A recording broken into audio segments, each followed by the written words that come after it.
إن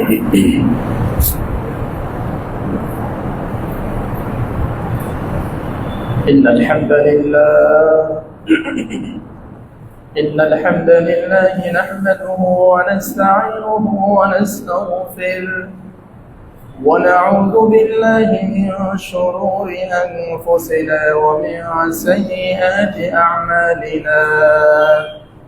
من يهده الله فلا مضل له ومن يضلل فلا هادي له. وأشهد أن لا إله إلا الله وحده لا شريك له، وأشهد أن محمدا عبده ورسوله.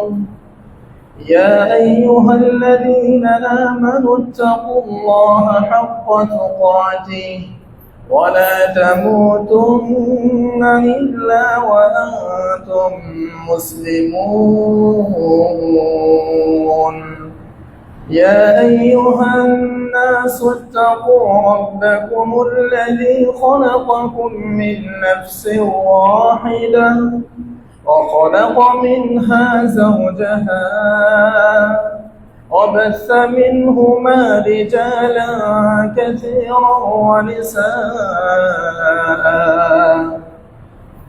واتقوا الله الذي تساءلون به والأرحام،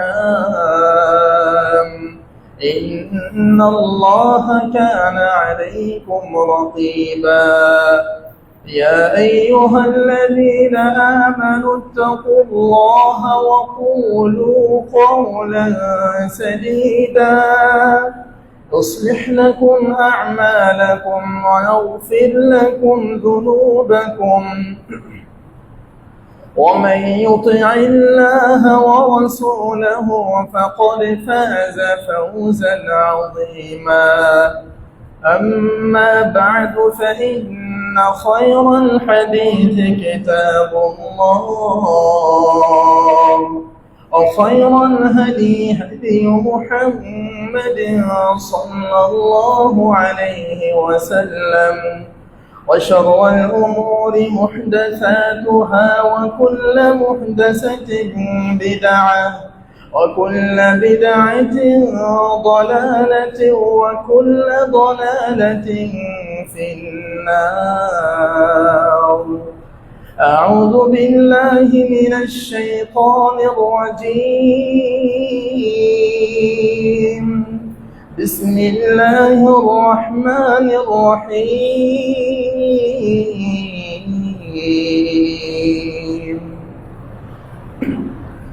ولقد بعثنا في كل أمة رسولا أن اعبدوا الله واجتنبوا الطاغوت، فمنهم من هدى الله ومنهم من حقت عليه الضلالة. فسيروا في الأرض فانظروا كيف كان عاقبة المكذبين। الحمد لله। সর্বগ্রে শুরুতে আবারও প্রশংসা করছি সে আল্লাহ রাব্বুল আলামিনের জন্য, যিনি আমাদেরকে সুস্থ সবল নিরাপদ রেখে আল্লাহর ঘরে আল্লাহর বিধান জুমার সালাত আদায়ের জন্য নির্দিষ্ট সময়ে উপস্থিত হওয়ার তৌফিক দান করেছেন। সে আল্লাহকে খুশি করার জন্য অন্তর থেকে শুকরিয়া আদায় করছি, আলহামদুলিল্লাহ। দরুদ ও সালাম বর্ষিত হোক আমাদের প্রিয় নবী, শেষ নবী, নবীকুল সম্রাট নবী মুহাম্মদ বিন আব্দুল্লাহ সাল্লাল্লাহু আলাইহি ওয়াসাল্লামের উপর। সংক্ষিপ্ত আকারে দরুদ পড়ছি, আল্লাহুম্মা সাল্লি ওয়া সাল্লিম ওয়া আনইম ওয়া বারিক আলা আবদিকা ওয়া রাসূলিকা নবিয়িনা মুহাম্মদ। সম্মানিত সমবেত মুসলিম কেরাম, আজকের জুমার সংক্ষিপ্ত আলোচনার বিষয় তাওহীদের শ্রেষ্ঠত্ব এবং প্রচলিত আকীদাগত ত্রুটি। আজকের জুমার সংক্ষিপ্ত আলোচনার বিষয় তাওহীদ এর শ্রেষ্ঠত্ব এবং আকীদায় প্রসিদ্ধ কিছু ভুল ত্রুটি যা আমাদের সমাজে পরিলক্ষিত হয়ে থাকে। সম্মানিত প্রিয় ভাইয়েরা, হয়তো এই বিষয়ে আপনারা অনেক আলোচনা শুনেছেন, এরপরেও ব্যতিক্রম ভাবে আপনাদেরকে কিছু তথ্য দেওয়ার চেষ্টা করবো ইনশাআল্লাহ। তাওহীদ, আকীদা, এইসব বিষয়ে বহুল আলোচনা আমরা শুনেছি। তবে আমরা প্রায় সময় একটা বিষয় সবসময় প্রশ্নের সম্মুখীন হই যে এইসব বিষয় নিয়ে তো আলোচনা করার কি প্রয়োজন আছে, তাওহীদ সম্পর্কে, আকীদা সম্পর্কে এত আলোচনা করার কি দরকার আছে বা কি প্রয়োজন। অথবা আমরা দেখতে পাই আমাদের দেশে তাওহীদ এবং আকীদার আলোচনা নাই বললেই চলে, শুধু সালাফিরাই করে। আলহামদুলিল্লাহ। আমার প্রিয় ভাইয়েরা, একজন মুসলিম হিসাবে তাওহীদ কতটা জরুরি, একজন মুসলিম হিসাবে তাওহীদ আমাদের জীবনের প্রত্যেকটি স্তরে আছে। আমাদের জীবনের প্রত্যেকটা জায়গা, প্রত্যেকটা সেক্টর, প্রত্যেকটা স্তরেই তাওহীদের গুরুত্ব আছে। এটা আল্লাহ দিয়েছেন, এটা আমরা দেখতে পাই। এটাই আজকে আমরা আপনাদের সামনে প্রমাণ করার চেষ্টা করব। এবং তাওহীদ ছাড়া কোন মুসলিম কখনো সফলকাম হতে পারবে না। আমার প্রিয় ভাইয়েরা, তাওহীদ কি জিনিস সেটা সব আপনারা জানেন। সর্বক্ষেত্রে সৃষ্টিকর্তা, পালনকর্তা, রিজিকদাতা, দাসত্ব একমাত্র আল্লাহর। এবং আল্লাহ সুবহানাহু ওয়া তাআলার যত সুন্দর নাম আছে সেগুলো বিকৃতি না করে যেভাবে আসছে সেভাবেই বিশ্বাস করা। এক কথায় সর্বক্ষেত্রে আল্লাহ সুবহানাহু ওয়া তাআলাকে যথোপযুক্ত যতটুকু সম্মান আল্লাহ সুবহানাহু ওয়া তাআলা, যেমন আল্লাহ সুবহানাহু ওয়া তাআলা কামা হাক্কুহু কামা ইয়ালিকু বিজালালিহি, এক কথায় সর্বক্ষেত্রে আল্লাহ রাব্বুল আলামিনকে সর্বোচ্চ সম্মান দেওয়া, কোনোভাবেই যাতে আল্লাহ সুবহানাহু ওয়া তাআলার কাছে, আল্লাহ তাআলার কাছাকাছি কাউকে অন্তর্ভুক্ত না করা হয়, এই বিষয়টা চিন্তা করা, এটার নাম তাওহীদ। এটার যে কতটা গুরুত্ব এটা আমি আপনাদেরকে বোঝাবো। তাওহীদের সংজ্ঞা দেখে যাচ্ছি, একটু খেয়াল করেন আমার ভাইয়ারা। আমরা পৃথিবীতে আসার আগে যখন রূহের জগতে ছিলাম, আত্মার জগতে, দুনিয়াতে আসার আগে যখন আত্মার জগতে ছিলাম, রূহের জগৎ আমাদেরকে তখনও তৈরি করা হয় নাই।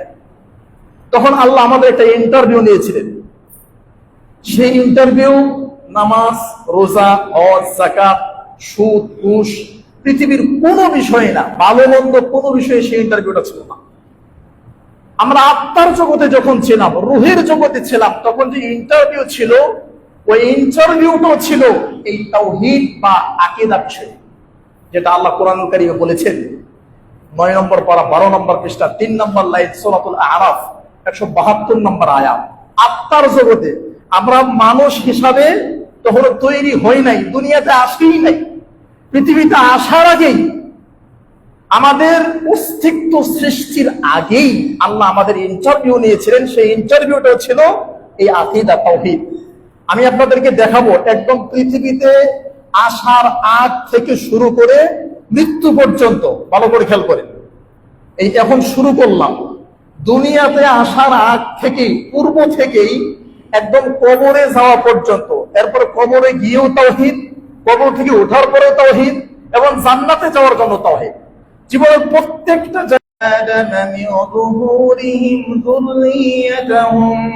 وأشهدهم على أنفسهم ألست بربكم قالوا بلى شهدنا। আল্লাহ বলছিলেন আলাস্তু বিরাব্বিকুম, আমি কি তোমাদের রব নই? কালু, তখন আমরা বলেছিলাম বাবা, জি, শাহিদনা, আমরা সাক্ষ্য দিচ্ছি আপনি আমাদের রব। আন তাকুলু ইয়াউমাল কিয়ামা ইন্না কুন্না আন হাযা গাফিলিন, যাতে কিয়ামতের দিন আমরা এই বিষয়ে গাফিল না হয়, এটা তার সাক্ষী হয়ে গেছে। তাহলে পৃথিবীতে আসার আগে, আমাকে আপনাকে সৃষ্টি করার আগে, দেহ সৃষ্টি করার আগেই আল্লাহ একটা ইন্টারভিউ নেই। সেই ইন্টারভিউটা পৃথিবীর অন্য কোনো বিষয়ে না, তাওহীদ বিষয়। আচ্ছা, 2 নম্বর, যদি বলা হয় আপনাকে সৃষ্টি করার উদ্দেশ্য কি, যেমন আমরা বলি what is your aim in life, তোমার জীবনের লক্ষ্য উদ্দেশ্য কি? একটা ছাত্রকে আমরা বলি some wants to be a doctor, some wants to be engineer, some to be a lawyer, and others to be a teacher. কেউ ডাক্তার হবে, ইঞ্জিনিয়ার হবে, কেউ আইনজীবী হবে, কেউ শিক্ষক হবে। সবার জীবনের একটা লক্ষ্য উদ্দেশ্য থাকে। কিন্তু আমরা যে মানুষ, আমাদেরকে আল্লাহ সৃষ্টি করেছেন, আমাদের সৃষ্টির রহস্য কি, এই সৃষ্টির উদ্দেশ্যটা কি? সুবহানাল্লাহ, এটাও তাওহীদ। তাহলে পৃথিবীতে আসার আগেও তাওহীদ, আমাদেরকে সৃষ্টির উদ্দেশ্য তাওহীদ, যেটা আল্লাহ বলে দিয়েছেন প্রসিদ্ধ আয়াত কোরআন কারীমের 27 নম্বর পারা 2 নম্বর পৃষ্ঠা সূরা জারিয়াত 56 নম্বর আয়াত, وما خلقت الجن والإنس إلا ليعبدون। আমি মানব জাতি এবং জিন জাতি, মানে আমাদেরকে এবং জিন জাতিকে আল্লাহ সৃষ্টি করছেন লিয়াবুদুন, একমাত্র আল্লাহর ইবাদতের জন্য। আব্দুল্লাহ বিন আব্বাস রাদিয়াল্লাহু আনহু এই আয়াতের তাফসীরে বলেন আই লিওয়াহিদুন, ইয়াবুদুন মানে ওয়াহিদুন, আমি আল্লাহ মানুষকে তৈরি করেছি আমার তাওহীদ বাস্তবায়নের জন্য। সুবহানাল্লাহ, আল্লাহু আকবার। আচ্ছা, তাহলে পৃথিবীতে আসার আগে তাওহীদ, আমাদেরকে সৃষ্টির উদ্দেশ্য তাওহীদ। এবার পৃথিবীতে যখন আমরা চলে আসি, আসার পরে আমাদের কানে আযান দেওয়া হয়। রাসূলুল্লাহ সাল্লাল্লাহু আলাইহি ওয়াসাল্লামের হাদিস, আযানা রাসূলুল্লাহ সাল্লাল্লাহু আলাইহি ওয়াসাল্লাম ফি উযনি হাসান ইবনে আলী হিনা ওয়ালাদাতহু ফাতিমা বিস-সালাহ। রাসূল সাল্লাল্লাহু আলাইহি ওয়াসাল্লাম তার নাতি আলীর ছেলে হাসান, আল্লাহর নবীর নাতিনের কানে আযান দিয়েছেন। হিনা ওয়ালাদাতহু ফাতিমা, যখন তার মেয়ে ফাতেমা হাসানকে জন্ম দিয়েছে, নবী হাসানের কানে আযান দিয়েছেন। এই হাদিসটা কেউ বলছে দাঈফ, আবার কেউ বলছে হাসান, মানে আমলযোগ্য, আমল করা যায়। শেখ বিন বাজ রাহিমাহুল্লাহ ফতোয়া হচ্ছে নবজাতক বাচ্চার কানে আযান দেওয়া যায়, কোনো অসুবিধা নাই। তাহলে এবার আসেন, ছোট বাচ্চার কানে আপনি যখন আযান দেন, আযানে কি বলেন? আশহাদু আন লা ইলাহা ইল্লাল্লাহ, আশহাদু আন্না মুহাম্মাদার রাসূলুল্লাহ। আমি সাক্ষ্য দিচ্ছি, হে আমার ছেলে, আমার মেয়ে, একটু আগে 10 মিনিট আগে তুমি পৃথিবীতে আসছো। জানো এই পৃথিবীটা কার? আশহাদু আল্লা ইলাহা ইল্লাল্লাহ। পৃথিবীতে আসার পরে তোমার কানে আমি বলে দিচ্ছি এই পৃথিবীটা আল্লাহ। আশহাদু আন্না মুহাম্মাদার রাসূলুল্লাহ, এই পৃথিবীতে আসার পরে 10 মিনিট পরে তোমার কানে আমি বাবা তোমার কানে আযান দিয়ে তোমাকে জানিয়ে দিচ্ছে পৃথিবী আল্লাহ, দাসত্ব চলবে আল্লাহ। তাহলে পৃথিবীতে আসার পরেও তাওহীদ, কানের মধ্যে ঘোষণাটাও তাওহীদের ঘোষণা। আলহামদুলিল্লাহ। চলেন আমার প্রিয় ভাইরা, এবার যদি আমরা যাই, এই ছেলে যখন হাজি হাজি পা পা করে একটু করে বড় হবে, তার যখন নাম রাখা হবে, রাসূলুল্লাহ সাল্লাল্লাহু আলাইহি ওয়াসাল্লাম বলেছেন 4 নম্বর পয়েন্ট, ইন্না আহাব্বাল আসমা আব্দুল্লাহ ওয়া আব্দুর রহমান। আল্লাহর কাছে সবচাইতে প্রিয় নাম আব্দুল্লাহ এবং আব্দুর রহমান। এর চাইতে প্রিয় নাম আল্লাহর কাছে আর নাই। এক আব্দুল্লাহ, দুই আব্দুর রহমান। এখন আপনার সন্তানের নাম যে রাখবেন, সুন্দর নাম রাখবেন, এই সুন্দর নামের মধ্যে শ্রেষ্ঠ নাম হলো আব্দুল্লাহ। আব্দুল্লাহ, এটার মধ্যে তাওহীদ আছে। আব্দুল্লাহ মানে কি? আল্লাহর দাস, যে আল্লাহর দাসত্ব করে, অন্য কারো পূজা করে না, একমাত্র আল্লাহ ইবাদত করে, নামের মধ্যে তাওহীদ আছে। আব্দুর রহমান মানে আল্লাহর বান্দা, রহমানের বান্দা, এটার মধ্যে তাওহীদ আছে। সন্তানের নাম রাখবেন, এই নামের মধ্যে তাওহীদের গান, তাওহীদের সেন্ট পাওয়া যায়। আর রাসূল সাল্লাল্লাহু আলাইহি ওয়াসাল্লাম বলেছেন, ইন্না আখনা ইসমিন ইনদাল্লাহ, আল্লাহর কাছে সবচেয়ে নিকৃষ্ট নাম হলো মালিকুল আমলাক, শাহানশাহ, কাযিল কুযাত। আল্লাহর কাছে সবচেয়ে নোংরা নাম হলো কাযিল কুযাত, মানে বিচারকদের বিচারক। কোন ব্যক্তির নাম বিচারকদের বিচারক, এটা রাখা ঠিক না। মালিকুল আমলাক, রাজাধিরাজ, এই নাম রাখা ঠিক না। শাহানশাহ, এই নাম রাখা ঠিক না। তাহলে নোংরা নাম না রেখে ভালো নাম রাখা, তাওহীদের দিকে তাকায় নাম রাখা, এটাও তাওহীদের শ্রেষ্ঠ প্রমাণিত হয়ে যায়। আমার ভাইয়েরা, 5 নম্বর পয়েন্ট, দিন যায় রাত যায়, সন্তান যখন একটু বড় হয়ে যায়, মা তার সন্তানকে কোলে নিয়ে রাতের বেলা যখন ঘুমায়, তখন তার মা তার সন্তানকে কি শিক্ষা দেয়? দেখবেন লা ইলাহা ইল্লাল্লাহ, এই বাক্য শিক্ষা দেয়। মা তার সন্তানকে কালিমা লা ইলাহা ইল্লাল্লাহ শিক্ষা দেয়। অথবা মাদ্রাসায় পাঠাবেন, প্রথম শিক্ষা দেয় তাকে লা ইলাহা ইল্লাল্লাহ শিক্ষা দেয়, তাকে আল্লাহকে চেনাবে, এটা আল্লাহ, এটা আল্লাহর ঘর, এটাই তাকে শিক্ষা দিবে। আমার প্রিয় ভাইয়েরা, এখানেও তাওহীদ রয়েছে।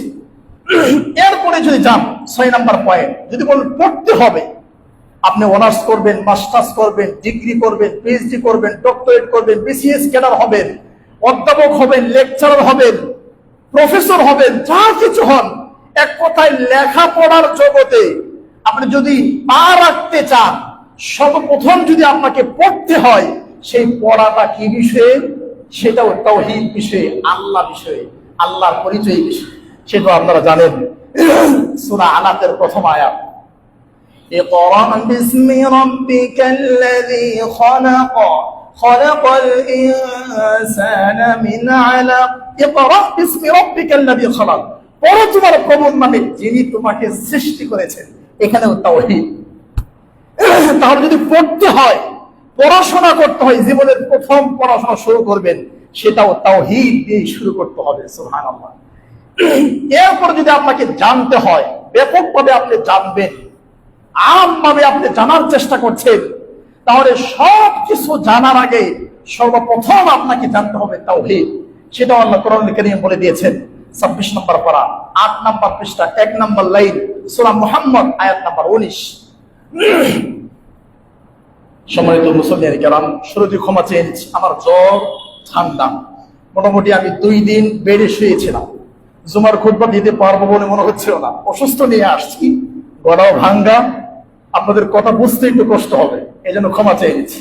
তবে আলহামদুলিল্লাহ খুতবা দিতে পারতেছি। জ্বর নিয়ে জ্বরের ট্যাবলেট খেয়ে দাঁড়াইছি তোমার খুতবার জন্য। গলা যেহেতু ভাঙ্গা, কথা বুঝতে একটু কষ্ট হবে, তারপরে গুরুত্বপূর্ণ বিষয় বোঝার চেষ্টা করেন। তাহলে যদি জানতে হয়, জানার চেষ্টা করতে হয়, কি জানবেন? সেই জানার ক্ষেত্রে আপনাকে সর্বপ্রথম জানতে হবে তাওহীদ। সেটাও আল্লাহ তার রাসূলকে বলেছেন,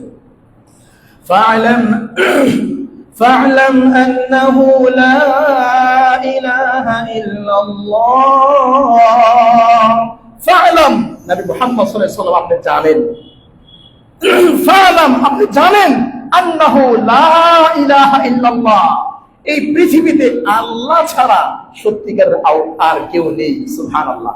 তাহলে পড়তে হলেও তাওহীদ, জানতে হলেও তাওহীদ। আচ্ছা ঠিক আছে, এরপরে আমার প্রিয় ভাইয়েরা, পৃথিবীতে যত কিতাব নাজিল হয়েছে, তাওরাত, ইনজিল, জাবুর, এমনকি আমাদের নবী মুহাম্মদ সাল্লাল্লাহু আলাইহি ওয়াসাল্লামের কাছে যে কিতাব রয়েছে কোরআনুল কারীম, এই কোরআনুল কারীম নাজিলের প্রধান এবং প্রথম উদ্দেশ্য তাওহীদ। যেটা আল্লাহ কোরআনুল কারীম বলে দিয়েছেন 11 নম্বর পারা, 20 নম্বর পৃষ্ঠা, সূরা হুদ 2 এবং 3 নম্বর আয়াত। আল্লাহ বলছেন, কিতাবুন উহকিমাত আয়াতুহু সুম্মা ফুসসিলাত মিন লাদুন হাকীমিন খাবীর। কিতাবুন ফুসসিলাত আয়াত, এটা এমন একটা কিতাব যার আয়াতগুলো আমি আল্লাহ বিস্তীর্ণভাবে, পরিষ্কারভাবে ব্যাখ্যা করে দিয়েছি। মিন লাদুন হাকীমিন খাবীর, মহাপ্রজ্ঞাময়, মহাজ্ঞানী আল্লাহর পক্ষ থেকে এটা আসছে। এই কিতাব, মহাগ্রন্থ আল কোরআন, এই সম্পূর্ণ কোরআনটা তাওহীদ দিয়ে পরিপূর্ণ। তাহলে কিতাব নাজিলের উদ্দেশ্য তাওহীদ। এরপরে নবী এবং রাসূল, পৃথিবীতে যত নবী এবং রাসূল আসছেন, প্রত্যেকটা নবী এবং রাসূল পৃথিবীতে পাঠানোর উদ্দেশ্য তাওহীদ, যেটা আল্লাহ কোরআনুল কারীম বলে দিয়েছেন 14 নম্বর পারা, 10 নম্বর পৃষ্ঠা, 6 নম্বর লাইন, সূরাতুন নাহল 36 নম্বর আয়াত। আল্লাহ বলছেন, ওয়ালাকাদ বা'আথনা ফী কুল্লি উম্মাতির রাসূলা আন ই'বুদুল্লাহ ওয়াজতানিবুত তাগুত। ওয়ালাকাদ বা'আথনা ফী কুল্লি উম্মাহ, প্রত্যেকটা উম্মতের কাছে আমি আল্লাহ পাঠিয়েছি কি? রাসূলা, রাসূল। কেন? আন ই'বুদুল্লাহ, ওই রাসূল জাতি উম্মতকে কি এই মেসেজ দেয়, উ'বুদুল্লাহ, একমাত্র আল্লাহর ইবাদত করো, তাওহীদ বাস্তবায়ন করো, ওয়াজতানিবুত তাগুত, এবং তাগুতকে বর্জন করো। এখানেও তাওহীদ। আচ্ছা, স্পেশাল ভাবে আমাদের নবী মুহাম্মদ সাল্লাল্লাহু আলাইহি ওয়াসাল্লাম, আল্লাহ তাকে কেন প্রেরণ করেছেন? আল্লাহ তার রাসূল মুহাম্মদ সাল্লাল্লাহু আলাইহি ওয়াসাল্লামকে পাঠিয়েছেন, এখানেও তাওহীদ, যেটা আল্লাহ কোরআনুল কারীম বলে দিয়েছেন স্পেশাল ভাবে। 17 নম্বর পারা, 3 নম্বর পৃষ্ঠা, 1 নম্বর লাইন, সূরা আম্বিয়া, ওয়ামা আরসালনা মির রাসূল ওয়ামা আরসালনা মিন ক্বাবলিকা মির রাসূল ইল্লা নূহি ইলাইহি আন্নাহু লা ইলাহা ইল্লা আনা ফা'বুদুন ওমা আরসালনা মিন ক্বাবলিকা মির রাসূল, মুহাম্মদ সাল্লাল্লাহু আলাইহি ওয়াসাল্লাম আপনার আগে আমি যত নবী এবং রাসূলকে পাঠিয়েছি সকল নবীর কাছে আমার আদেশ এটাই ছিল, নূহে ইলাই, তাদেরকে আমি আল্লাহ এই ওহী দিয়েছি, আন্নাহু লা ইলাহা ইল্লাল্লাহ, আমি ছাড়া সত্যিকারের কেউ কোনো আল্লাহ নেই, কোনো মাবুদ নেই, ফাবুদুনি, এবং একমাত্র আমি আল্লাহরই দাসত্ব করতে হবে। এখানেও আল্লাহ তাওহীদের ঘোষণা দিয়েছেন। তাহলে দেখেন তো, পৃথিবীতে আসার আগেই তাওহীদ, পৃথিবীতে আসার উদ্দেশ্য তাওহীদ, পৃথিবীতে আসার ফলে কানের মধ্যে ঘোষণাও তাওহীদ। নাম রাখবেন আব্দুল্লাহ, আব্দুর রহমান, এই নামের মধ্যেও তাওহীদ। সন্তান একটু একটু করে বড় হবে, প্রথম শিক্ষা দিবেন সেটাও তাওহীদ। পড়তে হবে কি ইকরা বিসমি রাব্বিকাল্লাযী খালাক, এটাও তাওহীদ। জানতে হবে কি ফা'লাম আন্নাহু লা ইলাহা ইল্লাল্লাহ, এখানেও তাওহীদ। কিতাব নাযিল হয়েছে কোরআনুল কারীম, কেন? এখানেও তাওহীদ। পৃথিবীর প্রত্যেকটা নবী রাসূলকে আল্লাহ পাঠিয়েছে, কেন? এখানেও তাওহীদ। আমাদের নবী মুহাম্মদ সাল্লাল্লাহু আলাইহি সাল্লামকে আল্লাহ কেন পাঠিয়েছে? এখানেও তাওহীদ। এই পর্যন্ত আমরা আসছি। এবার আসেন, আপনি দাওয়াত দিবেন, পৃথিবীর মানুষকে আপনি দাওয়াত দিবেন। এই দাওয়াতের ক্ষেত্রে আপনার প্রথম দাওয়াতটা কি হবে? এটাও তাওহীদ, যেটা রাসূল সাল্লাল্লাহু আলাইহি ওয়াসাল্লাম বলেছেন সহিহ বুখারীর হাদিস ৭৩৭২ নম্বর হাদিস। রাসূল সাল্লাল্লাহু আলাইহি ওয়াসাল্লাম যখন মুআয বিন জামালকে ইয়ামানে পাঠাইলেন, তখন তিনি বলেন ইন্নাকা তাকদি মা'না কওমিন মিন আহলি কিতাব ফালিয়াকুন আউওয়াল মা তাদউহুম ইলা আইয়ুহিদুল্লাহ তাআলা, তুমি আহলে কিতাব ইহুদি এবং খ্রিস্টানদের কাছে যাচ্ছ ইসলামের দাওয়াত নিয়ে, সুতরাং তোমার প্রথম দাওয়াত হবে আইয়ুহিদুল্লাহ, আল্লাহর তাওহীদের দাওয়াত। প্রথম দাওয়াতটাই হবে আল্লাহর তাওহীদের দিকে। সুবহানাল্লাহ। তাহলে যদি দাওয়াত দেন, দাওয়াতের ক্ষেত্রে দাওয়াতটা শুরুই করতে হবে তাওহীদ দিয়ে। তাওহীদের ক্ষেত্রে কোনো কম্প্রোমাইজ নাই, আকীদার ক্ষেত্রে কোনো ছাড় নেই। কেন জানেন? মোটামুটি 20 দিন আগে তাওহীদের ক্ষেত্রে কোনো ছাড় নাই কেন বললাম? এবং আপনি যদি জেনে নেন যে কোন মসজিদের ইমাম সে ডাইরেক্ট বিশ্বাস করে আল্লাহ সব জায়গায় বিরাজমান, সব জায়গায় বিরাজমান, এই কথা বিশ্বাস করে, এবং স্পষ্ট বড় বড় কুফরির সাথে, বড় বড় কুফরির সাথে যদি সে লিপ্ত থাকে, শিরক আকবরের সাথে যদি কোন মসজিদের ইমাম লিপ্ত থাকে আর আপনি জানেন, তাহলে ওই মসজিদে আপনি নামাজ পড়বেন না। হ্যাঁ, তবে তাকে ওই ইমামকে আগে মেসেজ দিতে হবে, জানাইতে হবে। জানানোর পরও সে যদি সেই মিথ্যার উপর অটল থেকে যায়, তাহলে ওই মসজিদে নামাজ পড়া আপনার জন্য ঠিক হবে না। এই জন্য বললাম সব ক্ষেত্রে ছাড় দেওয়া যায়, তাওহীদ আকীদার ক্ষেত্রে দেওয়া যায় না। আমাদের এক দিনী ভাই সুনামগঞ্জ, সিলেট সুনামগঞ্জের মানুষ, মোটামুটি 20-25 দিন আগে বা 1 মাস আগে তার এলাকাতে বহু প্রোগ্রাম হয়েছে। এই গরমের মধ্যে প্রোগ্রামে গিয়েছে, বিশাল বড় এক রেস্টুরেন্টের প্রোগ্রামের আয়োজন করেছে। আমাদের দিনী ভাইদের প্রোগ্রাম, উনি বিজেপি বড়ারগাছ, আরেকজন সেনাবাহিনী আমাকে দাওয়াত দিয়েছে। সুবহানাল্লাহ, প্রায় 2 ঘন্টা আলোচনা হলো। আলোচনার 20 মিনিট আধা ঘন্টার মধ্যে পুরা হল রুম ভরে গেছে। কারা? সব তাওহীদি জনতা, যারা মাহফিলকে বন্ধ করে, যারা মাহফিল বন্ধ করে, তাওহীদি জনতা 20 মিনিটের মধ্যে তারা আমাদের স্টেজ সবকিছু ঘেরাও করে ফেলছে। প্রায় 1.5 ঘন্টা 2 ঘন্টা আমার বক্তব্য শুনছে। এরপরে মাইকটা আমার হাতে টান দিয়ে নিয়ে বলতেছে, এই পর্যন্ত আপনারা যারা শুনলেন ওনার বক্তব্য, এগুলোকে আপনারা একটাও বিশ্বাস করেন? না, একটাও বিশ্বাস করি না আমরা। তাওহীদি জনতার বক্তব্য। আচ্ছা, এবার মাইকটা আমাকে দিয়ে বলতেছে, আপনি বললেন আল্লাহ আরশে আজিমে আছে, আর আমরা মনে করি আল্লাহ সব জায়গায় আছে, সুতরাং আপনি কাফের। এই মাইক দিলাম, সবার সামনে আপনার এই কুফরি থেকে তওবা করেন। আমাকে বলতেছে আপনি কাফের, এই জনগণের সামনে তওবা করেন। আমার মাইকটা হাতে দিয়ে বলতেছে। এতক্ষণ পর্যন্ত কম্প্রোমাইজ করা গেছে, জোরে আমিন, আস্তে আমিন, এগুলো বহু প্রশ্ন করে সব জবাব দিয়েছে। এবার কি প্রশ্ন করছেন? এবার প্রশ্ন করে এক কথায় উত্তর দেন। আমার বলতেছে লাইভ, এক কথায় উত্তর দেন। আমরা হানাফেরা হক না বাতিল? এখন যদি বলি বাতিল, ডাইরেক্ট পাই খেতে হবে এখানে, কারণ এরা সব হলরুম ভরা আর মারামারি করার জন্য আসছে। এক কথায় উত্তর দেন, হানাফিরা বাতিল নাকি হক? এখন যদি বলি বাতিল, তাহলে ডাইরেক্ট মারামারি, আমাদের দিনী ভাই 5 থেকে 7 জন একদম আলো বর্তমান বানায় দিবে। তো বললাম সব কথার উত্তর তো এক কথায় দেওয়া যায় না। আমি হানাফিদেরকে বাতিল বলছি না, তবে কিছু কিছু বিষয়ে ভুল আছে। কোথায় ভুল আছে? তো তখন তো আকীদার বিষয়ে বলতে হবে। আকীদার বিষয়ে যখন বললাম যে এই সমস্যা, তখন এতক্ষণ পর্যন্ত পরে পাঁচটা হাতে নিয়ে আমাকে বলছে আপনি কাফের, এই সব মানুষের সামনে তওবা করেন, আমার খবর আছে। তো দেখলাম পরিবেশ খুবই খারাপ। এতক্ষণ পর্যন্ত সুন্নাহ বিষয়ে, বেদাত বিষয়ে ছাড় দিলেও এখন যেহেতু আকীদার বিষয়ে আসছে, আল্লাহর বিষয়ে আসছে, তাওহীদের বিষয়ে আসছে, মরণ হলে ওই বিষয়ে ছাড় দেওয়া যায় না। আমি বলছি সম্ভব না, আমি তওবা করতে পারবো না, আমি অন্যায় করি নাই, আমি পাপ করি নাই। সুযোগ হলে আপনারা টাইম দেন, আমি টাইম দিব, কিন্তু এরপরেও আমি সঠিক বলেছি। আল্লাহ আরশে আজিমে আছেন, আল্লাহ সব জায়গায় নাই। অবস্থা খুব খারাপ হয়, বাহাসের ডেট দিতে হয়েছে। আমার হাত ধরে বলছে এক কাইক সামনে আগাইতে পারবেন না, বাহাসের ডেট দিয়ে এখান থেকে যাইতে হবে। তো বাহাসের ডেট কবে? এই সামনের মাসের 6 তারিখ, আর 10-15 দিন আছে, বাহাস হবে। এই হলো অবস্থা। আমি এই ঘটনা কেন বললাম? এই ঘটনাটা এই জন্য বললাম, আজকের আলোচনার 9 নম্বর পয়েন্ট যেটা বললাম যে দাওয়াত দিতে হবে, দাওয়াত, এই দাওয়াতটাও হবে তাওহীদের বিষয়। তাওহীদের বিষয়ে কারো কোনো ছাড় নাই, জীবন গেলে যাবে, এরপরে তাওহীদের বিষয়ে ছাড় নেই।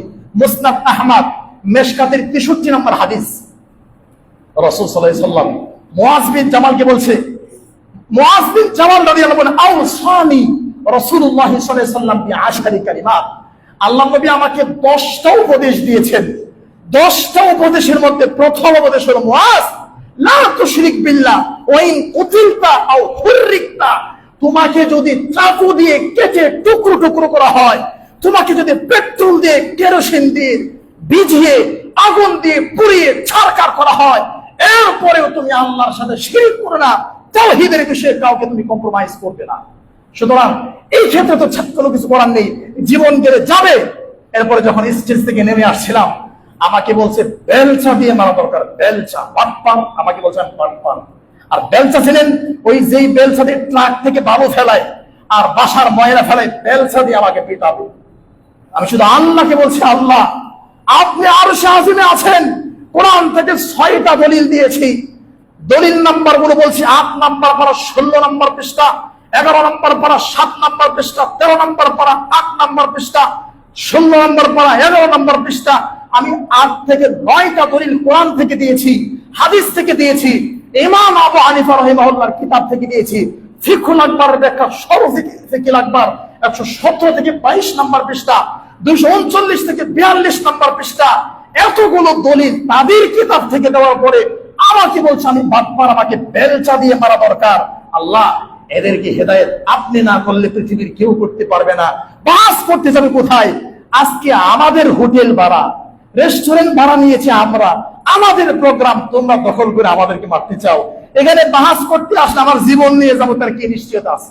15টা শর্ত দিয়েছি, আগামী 8-9 দিন পরে বাহাস হবে। এই 15টা শর্তের মধ্যে একটা শর্ত হলো বাহাসে কোনো অসুবিধা নেই, আহলুল হাদিসদের কেউ না গেলে আমি একা যাবো ইনশাআল্লাহ। বাহাস সুনামগঞ্জ শহরে হবে, র্যাব বা পুলিশ থাকবে, জনগণ শ্রোতা থাকবে 15 জন। 15 জনের বেশি শ্রোতা থাকবে না, কারণ বেশি শ্রোতা থাকলে দলিল দিয়ে না পারলে মারামারি হবে। এই জন্য শ্রোতা আপনাদের 15 জন, আমরা 15 জন। এগুলো শর্ত দেওয়ার পর আর সামনে আগাই নেই। জানি না ভাস হবে কিনা। আমার প্রিয় ভাই, এই যে আপনাদেরকে কথাটা বললাম, গুরুত্বপূর্ণ বিষয় 9 নম্বর পয়েন্ট, দাওয়াত দিতে হবে, দাওয়াতটাও হবে তাওহীদ বা আকীদার বিষয়। আসেন এবার যদি আমরা আসি আমার প্রিয় ভাইরা, আপনি যদি আপনার ইবাদত কবুল হবে, ইবাদত কবুল হওয়ার জন্য এই তাওহীদের শর্ত করা হয়েছে। সুবহানাল্লাহ। আল্লাহ সুবহানাহু ওয়া তাআলা বলেন কোরআন কারীমের 16 নম্বর পারা 4 নম্বর পৃষ্ঠা সূরা আল কাহফ 110 নম্বর আয়াত, فمن كان يرجو لقاء ربه فليعمل عملا صالحا ولا يشرك بعبادة ربه أحدا। فمن كان يرجو لقاء ربه, যারা তাদের রবের সাথে সাক্ষাৎ করতে চায়, ফালইয়ামাল আমালান সালিহা, তারা যখন নেক আমল করে ওয়ালা ইউশরিক বিইবাদাতি রাব্বিহি আহাদা, এবং রবের সাথে কোনোভাবেই কাউকে শরীক না করে, তাওহীদ নষ্ট না করে। এখানে তাওহীদ ইবাদত কবুল হওয়ার জন্য, আপনার যে কোনো ইবাদত আল্লাহর কাছে গ্রহণযোগ্য হওয়ার জন্য তাওহীদ। আচ্ছা, আলোচনা সংক্ষেপ করে নেই। এবার আসেন জীবনের প্রত্যেকটা স্তরে তাওহীদ। আপনি যদি চান আপনি ধনী হবেন, আপনি কোটিপতি হবেন, আপনার রিজিকে বরকত হোক, আপনার দুর্ভিক্ষ দূর হোক, তাহলে সেখানেও আল্লাহ তাওহীদের কথাই বলেছেন। সুবহানাল্লাহ। কিন্তু আমরা দুর্ভিক্ষ দূর হওয়ার জন্য শিরিক করি। আমাদের দুর্ভিক্ষ দূর হোক, সচ্ছল অবস্থা ফিরে আসুক, আমরা তাওহীদের দিকে যাই না, শিরিকের দিকে ফিরে যাই। আমি গবেষণা করে দেখলাম বাংলাদেশে যত মাজার আছে, এই মাজারের 1 টাকার একটা অংশ এটা সরকারের কাছে যায়। সরকার পর্যন্ত না গেলে স্থানীয় এমপি অথবা চেয়ারম্যান অথবা মেম্বার না হলেও স্থানীয় কোনো নেতা পর্যন্ত যায়। তার মানে এই জন্য এদেশের মাজারগুলো বন্ধ হয় না, আর বন্ধ করা সম্ভব না, বিরাট বড় ব্যবসা। কিন্তু যদি আজকে মাজার বন্ধ করে দেওয়া হয়, আজকে যদি মাজারগুলো বন্ধ করে দেওয়া হয়, বাংলাদেশে একটা মাজারও না থাকে, বিশ্বাস করেন আল্লাহ সুবহানাহু ওয়া তাআলা আকাশ এবং জমিনের বরকতের দরজা আল্লাহ খুলে দিবেন। সুবহানাল্লাহ। যেটা আল্লাহ কোরআনুল কারীম বলছেন 9 নম্বর পারা 2 নম্বর পৃষ্ঠা সূরাতুল আরাফ 96 নম্বর আয়াত। আল্লাহ বলছেন ওয়ালাউ আন্না আহলাল কুরা আমানু, হে পৃথিবীর মানুষ, তোমরা যদি ঈমান আনো, তোমাদের তাওহীদকে ঠিক করো, লাফাতাহনা আলাইহিম বারাকাতিন মিনাস সামাই ওয়াল আরদ, আমি আল্লাহ আকাশের বরকতের দরজা, জমিনের বরকতের দরজা, সব দরজা খুলে দিব। সুবহানাল্লাহ। আমার ভাইরা, সৌদি আরবে এত বরকত কেন? সৌদি আরবে এত বরকত কেন? পৃথিবীতে যত উন্নয়নশীল দেশ আছে, পৃথিবীতে যত অর্থনৈতিক দিক থেকে স্ট্রং দেশ আছে, তার মধ্যে সৌদি আরবকে গুনতে হয় কেন, হিসাব করতে হয় কেন? অনেক পাপ এখন হলেও এখন নব্য তৈরি বা নতুন হচ্ছে, এরকম অনেক পাপ আপনারা বলতে পারেন, কিন্তু যত পাপ হোক শিরিকের পাপ নাই, বেদাতের পাপ নাই, শিরিক নাই। এই জন্য এখনো পর্যন্ত সৌদি আরবে প্রচুর পরিমাণ বারাকা রয়েছে। আমরা যদি শিরিক বন্ধ করি তাহলে বরকত ইনশাআল্লাহ বেড়ে যাবে। কিন্তু কেমনে বন্ধ করবেন? গত 3-4 দিন আগে দিনাজপুর একটা মাহফিলে গেলাম, গরম সিজনের মাহফিল থেকে 3 কিলো দূরে রামসাগর, দিনাজপুরের একটা বড় পুকুর আছে রামসাগর। ঘুরতে গেলাম, দেখি এখানে কি আছে, বিরাট বড় সাইনবোর্ডে লেখা বাংলাদেশের সবচেয়ে বড় পুকুর, নাম কি? রামসাগর। বাংলাদেশের সবচেয়ে বড় পুকুর, এটা আবার রামের নামে হবে কেন? রামসাগরের নামে হবে কেন? মুসলিমদের দেশ, এখানে আবার রামের নামে এটা কেন, কি হবে? ইতিহাস লেখা আছে আজ থেকে প্রায় 250-300 বছর আগে দিনাজপুরের সেই জায়গাতে দুর্ভিক্ষ হয়, মানুষের খাবারের পানি নাই, মানুষের খাবার নাই। ওই সময়ের নবাব যিনি ছিলেন, নবাবে 15 লক্ষ শ্রমিক দিয়ে 15 দিনে ওই সময়ের 30,000 টাকা খরচ করে একটা পুকুর খনন করছে। কথা বুঝলেন? 15 দিন সময়ে 15 লক্ষ শ্রমিক দিয়ে ওই সময়ের 250 বছর আগের 30,000 টাকা খরচ করে একটা পুকুর খনন করেছে।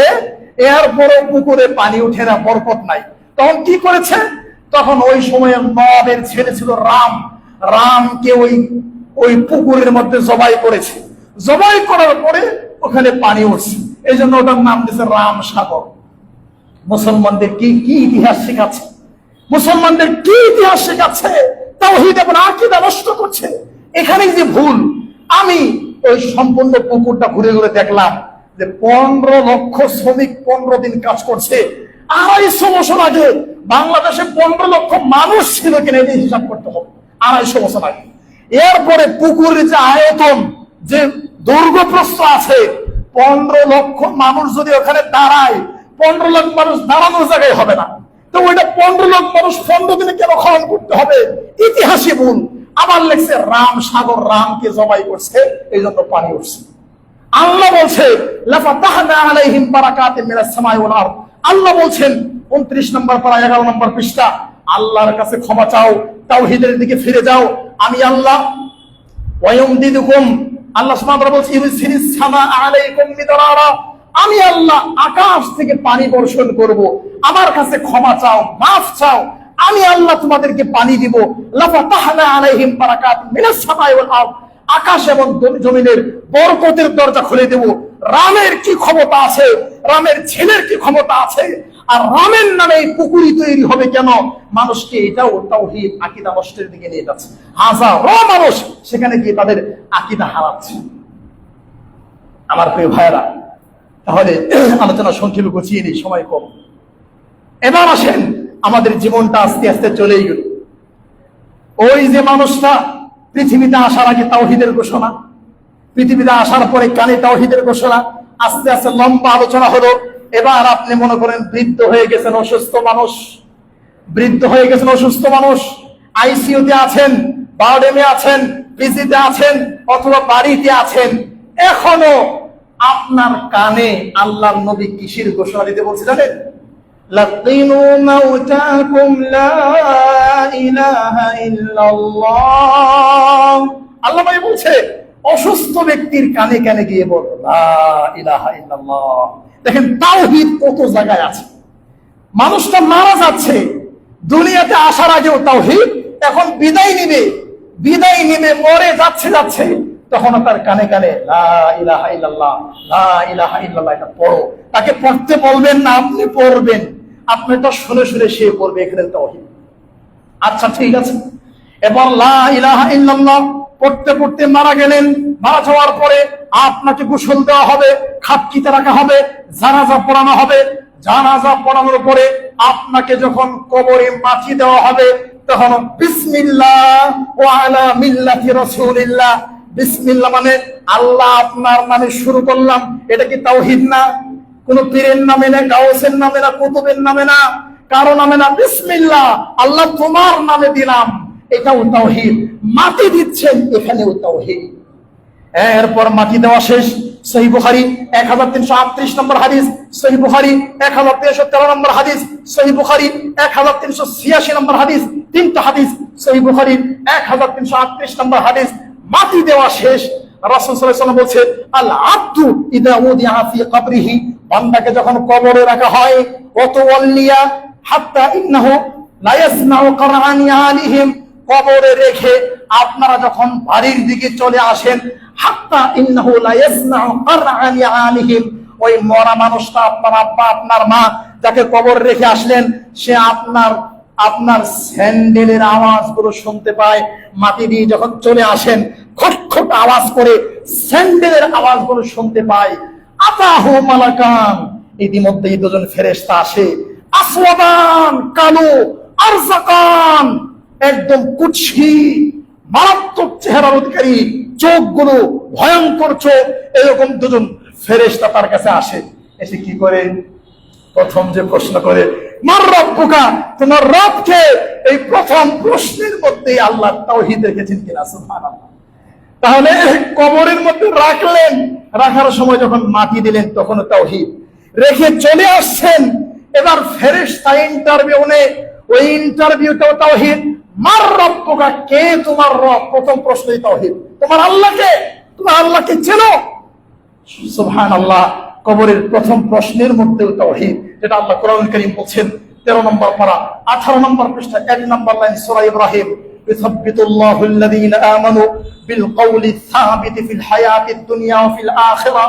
আল্লাহ তাআলা ঈমানদারদেরকে শক্তিশালী বাক্য লা ইলাহা ইল্লাল্লাহর মাধ্যমে স্থিতিশীল করবেন, সুদৃঢ় করবেন, শক্তিশালী করবেন দুনিয়া এবং আখিরাতে। সুবহানাল্লাহ, আল্লাহু আকবার। তাহলে আমার ভাইরা, কবরের মধ্যে প্রশ্ন, সেখানেও তাওহীদ। এবার কবরের প্রশ্ন করার পরে উত্তর যদি সঠিক দিতে পারে, সে যখন ঘুমায় যাবে, ঘুমানোর পরে এবার যখন কিয়ামতের মাঠে যাবে, কিয়ামতের মাঠে যাওয়ার পরে সেখানে যদি শাফাআতের প্রয়োজন হয়, শাফাআত, আল্লাহ নবী শাফাআতের দরকার আছে না? রাসূল সাল্লাল্লাহু আলাইহি ওয়াসাল্লাম বলছেন শাফাআতি লি আহলিল কাবাইর মিন উম্মতি, আমার উম্মতের কবিরা গুনাহ যারা করবে, ওই কবিরা গুনাহকারীদের জন্য আল্লাহর নবীর শাফাআত রয়েছে।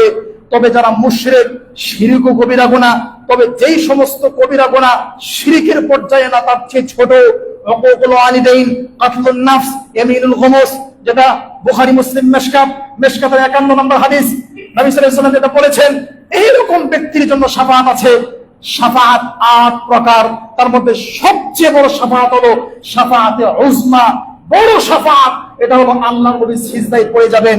তার মানে কিয়ামতের দিন কেউ যদি নবীর শাফাআত পেতে চায়, সেখানেও তাওহীদ লাগবে।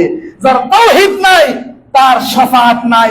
কিয়ামতের দিন শাফাআত পেতে হলে তাওহীদ লাগবে, যেটা আল্লাহ কোরআন কারীম বলছেন। 3 নম্বর পারা 1 নম্বর পৃষ্ঠা সূরা আল বাকারা আয়াতুল কুরসির মধ্যে আল্লাহ বলে দিয়েছেন। 16 নম্বর পারা 18 নম্বর পৃষ্ঠায় আল্লাহ বলে দিয়েছেন। 27 নম্বর পারা 6 নম্বর পৃষ্ঠা আল্লাহ বলে দিয়েছেন, ইয়াউমাইযিল লা তানফাউ শাফাআ ইল্লা মান আযিনা লাহুর রহমান ওয়া রাদিয়া লাহু কাওলা। আল্লাহ যার প্রতি সন্তুষ্ট হবেন, আল্লাহ যাকে অনুমতি দিবেন, অর্থাৎ তাওহীদ ঠিক থাকলেই আল্লাহর সন্তুষ্টি পাওয়া যাবে, তাওহীদ ঠিক থাকলেই আল্লাহর অনুমতি পাওয়া যাবে। কিয়ামতের দিন শাফাআত পেতে হলেও তাওহীদ ঠিক থাকতে হবে, তাছাড়া শাফাআত পাওয়া যাবে না। এবার চূড়ান্ত aim in life, target of life, আমার আপনার জীবনের গোল, লক্ষ্য, উদ্দেশ্য, সর্বোচ্চ চূড়া জান্নাত। জান্নাতে যেতে চান, শেষ আলোচনা। এই জান্নাতের জন্য আপনাকে সর্বশেষ এবং সর্বপ্রধান, এটাই শুরু এটাই শেষ, সবচাইতে গুরুত্বপূর্ণ শর্ত, জান্নাতে যাবেন সেখানেও আপনাকে তাওহীদ লাগবে। তাওহীদ না থাকলে জিন্দেগিতে আপনি জান্নাতে যেতে পারবেন না। তাওহীদ না থাকলে জীবনেও আপনার জান্নাত নাই। পৃথিবীতে এমন কোন পাপ নাই যে পাপ আপনি করেন নাই, একদিন হলো জান্নাতে যাবেন যদি তাওহীদ ঠিক থাকে। তাওহীদ যদি ঠিক না থাকে, আপনার জিন্দেগিতেও জান্নাত নাই, যেটা আল্লাহ কোরআনে কারীম বলে দিয়েছেন। সূরা মায়েদা 72 নম্বর আয়াত। আমার প্রিয় ভাইরা, আলোচনা লম্বা করার সুযোগ নেই, সংক্ষিপ্ত আকারে আজকে আমরা কি জানলাম, এরপরে আরো কয়েকটা বিষয় বলবো। 1 নম্বর দেখেন তো তাওহীদের গুরুত্বগুলো। রূহের জগতে, আত্মার জগতে যখন ছিলাম, ইন্টারভিউ হয়, সেই ইন্টারভিউটাও তাওহীদের ইন্টারভিউ। 2, আমাকে আপনাকে পৃথিবীতে কেন পাঠানো হয়েছে? তাওহীদের জন্য। 3, পৃথিবীতে আসার পরে কানের মধ্যে ঘোষণা, সেই ঘোষণাও তাওহীদের। 4, আপনার সন্তানের সুন্দর নাম রাখবেন আব্দুল্লাহ, আব্দুর রহমান, এখানেও তাওহীদের সেন্ড রয়েছে। 5, আপনার স্ত্রী আপনার সন্তানকে লা ইলাহা ইল্লাল্লাহ শিক্ষা দেয়, এটা তাওহীদ। 6, আপনার সন্তানকে আগে কি পড়াবেন, হাত্তিমা টিমটিম না কি পড়াবেন না, সব শিক্ষার আগে ইকরা বিসমি রাব্বিকাল্লাযী খালাক, এখানে তাওহীদ রয়েছে। আপনি জানবেন, মানুষকে জানাবেন, জানতে চাই, জানাতে চাই ইসলাম কি ও কেন, জানতে চাই, জানাতে চাই, এটাও ফানাম আন্নাহু লা ইলাহা ইল্লাল্লাহ, এখানেও তাওহীদ সম্পর্কে জানতে হবে। এরপরে 7 নাম্বার, পৃথিবীতে যত কিতাব, পৃথিবী আল্লাহর পক্ষ থেকে যত কিতাব আসছে, সব কিতাব আসছে তাওহীদের জন্য। আল্লাহর পক্ষ থেকে যত রাসূল আসছেন, সব রাসূল আসছেন তাওহীদের জন্য। কোরআন কারীম নাযিলের উদ্দেশ্য কি? তাওহীদ। আমাদের নবী পৃথিবীতে আসার উদ্দেশ্য কি? তাওহীদ। দাওয়াত দিবেন, প্রথম দাওয়াতটা কি হবে? তাওহীদ। বরকত লাভ করতে চান, ধনী হতে চান, কি করবেন? তাওহীদের দিকে ফিরে যাবেন। আমার প্রিয় ভাইয়েরা, বলতে বলতে অনেকগুলো বললাম, লোকটা মারা যাচ্ছে, তার কানের মধ্যে অন্য কোনো ঘোষণা নয়, অন্য কোনো আওয়াজ নয়, তার কানে কানে ঘোষণা দিতে হবে তাওহীদ, লা ইলাহা ইল্লাল্লাহ। মারা যাওয়ার পরে জানাজা হলো, কবর দিবেন, সেখানেও তাওহীদ, বিসমিল্লাহ ওয়া আলা মিল্লাতি রাসূলিল্লাহ। এরপর রেখে চলে আসছেন, দুজন ফেরেশতা আসবে, এসে প্রথম প্রশ্ন করবে তাওহীদ, মার রাব্বুকা, কে তোমার রব। তাহলে এবার দেখেন আলোচনার মিল আছে কিনা। দুনিয়াতে আসার আগে আল্লাহ প্রশ্ন করছে, আলাস্তু বিরাব্বিকুম, আমি কি তোমাদের রব নয়? এবার সারা জীবন ঘুরে কবরে গেছেন, কবরের প্রশ্ন, মার রাব্বুকা, কে তোমার রব। দুনিয়াতে আসার আগে প্রশ্ন, আলাস্তু বিরাব্বিকুম, আমি কি তোমাদের রব নয়? এবার সারা জীবন ঘুরে কবরে গেছেন, কবরে গিয়ে প্রশ্ন, মার রাব্বুকা, কে তোমার রব। সুবহানাল্লাহ। আল্লাহ হাসরের মাঠে উঠবেন, কিয়ামতের দিন হাসরের মাঠে উঠবেন, তখন আপনার যদি শাফাআত যদি পেতে চান, নবীর শাফাআত, আপনাকে তাওহীদ পন্থী হতে হবে। মুশরিকরা আল্লাহর নবীর শাফাআত কোনোদিন পাবে না। এরপরে জান্নাতে যাবেন, ইন্নাহু মান ইউশরিক বিল্লাহ ফাকাদ হারামাল্লাহু আলাইহিল জান্নাহ ওয়া মাওয়াহুন নার, যারা আল্লাহর সাথে শিরিক করবে জান্নাত হারাম, তারা জান্নাতে যাবে না, অর্থাৎ যারা তাওহীদপন্থী তারাই জান্নাতে যাবে। আমার ভাইরা, আল্লাহর কাছে সব সময় দোয়া করবে, আল্লাহ তোমার কাছে একটা জিনিস চাই, আর কিছু আপনি আমাকে না দেন, একটা জিনিস আমাকে দিবেন, আল্লাহ দিবেন আমাকে। সেটা কি? আমার মরণটা যেন তাওহীদের উপর হয়। আল্লাহ আর কিছু চাই না, আমি আপনার কাছে যা কিছু চেয়েছি আপনি দেন, না দেন আলহামদুলিল্লাহ। কিন্তু একটা জিনিস আপনার কাছে চাই, আল্লাহ মরণটা যেন তাওহীদের উপর হয়। কারণ মরণ যদি তাওহীদের উপর হয়, একদিন হলেও জান্নাতে যাবই যাব, নিশ্চিত যাব, অবধারিত যাব, এতে কোনো সন্দেহ নাই। মরণ যদি তাওহীদের উপর হয়, আর সারা জীবন তাওহীদের উপর ছিলাম, মৃত্যুর আগে যদি বেঈমান হয়ে মারা যায়, তাওহীদ যদি ঠিক না থাকে, তাহলে আমার আপনার জান্নাতে যাওয়ার কোনো সুযোগ আর হবে না। জাহান্নামে সারা জীবন থাকতে হবে। কিভাবে জাহান্নাম সহ্য করবেন? গত একদিন 2 দিনের জ্বরে শরীরের যে অবস্থা হয়েছে, কণ্ঠ দিয়ে কথা বের হয় না, শরীরে শক্তি পায় না। একদিনের জ্বরে যদি অবস্থা হয় যুবক মানুষ, 26-27 বছর বয়স, তাহলে সারা জীবন জাহান্নামে কেমনে থাকবো? সুবহানাল্লাহ। এই যে এত সুন্দর ফ্যান চলতেছে, ঘামতে ঘামতে সব ভিজে গেছে, জাহান্নাম কেমনে সহ্য করবো? প্রশ্নই আসে না। আল্লাহ তোমার কাছে একটাই চাওয়া, মরণটা তাওহীদের উপর দিও, মরণটা তাওহীদের উপর দিও, এই চাওয়াই চাইতে হবে। আল্লাহুম্মা আহইনি ওয়া আমিতনি আলা তাওহীদ, আল্লাহুম্মা আহইনা ওয়া আমিতনা আলা তাওহীদ। আল্লাহ তাওহীদের উপর বাঁচায়া রাখো, তাওহীদের উপরই আমাদেরকে মরণ দাও। আল্লাহুম্মা আমিন। আমার ভাইরা, আলোচনা দীর্ঘ করার সুযোগ নেই। আরেকটা সাবজেক্ট ছিল মা বোনদেরকে নিয়ে, কারণ মা বোনদের সম্পর্কে তেমন আলোচনা হয় না। ইনশাআল্লাহ আল্লাহ বাঁচিয়ে রাখলে আগামী মাসে মা বোনদের সম্পর্কে, মা বোনদের হিজাবের গুরুত্ব এবং হিজাব কেমন হওয়া দরকার, ইসলামী সমাজে কেমন ভাবে আমাদেরকে পর্দা করা দরকার, সামাজিক বাস্তবতাকে সামনে রেখে, বাস্তবতা সামনে রেখে দলিলের আলোকে ইনশাআল্লাহ, আল্লাহ যে তৌফিক দিন, ইনশাআল্লাহ আমরা সামনের সপ্তাহে আলোচনা করব। আমাদের এক দিনী ভাই পরামর্শ দিয়েছে। তাছাড়া আপনারা মুসলিমরা অনেক দূর থেকে আসেন, উদার চিত্তে আপনাদের কি বিষয় দরকার, কি বিষয়ে আপনারা আলোচনা শুনতে চান, এটা আপনাদের সমাজের জন্য, এখানের জন্য দরকার। আপনারা আমাদের সেক্রেটারি মহোদয় আছেন, কেশিয়ার সাহেব আছেন, আরো যারা আছেন তাদের কাছে বলবেন, ইমামদের কাছে বলবেন, ইনশাআল্লাহ আপনারা যেই বিষয় চাইবেন সেই বিষয়ে আলোচনা হবে। 1 দিন আগে, 1.5 দিন আগে, অথবা যদি আসার পরেও বলে যে বিষয়ে আলোচনা করেন, ইনশাআল্লাহ আমরা সেই বিষয়ে আলোচনা করবো। আমরা চাই আপনারা উপকৃত হন, আপনারা কিছু শিখেন। আল্লাহ সেই তৌফিক দান করুক। আল্লাহুম্মা আমিন।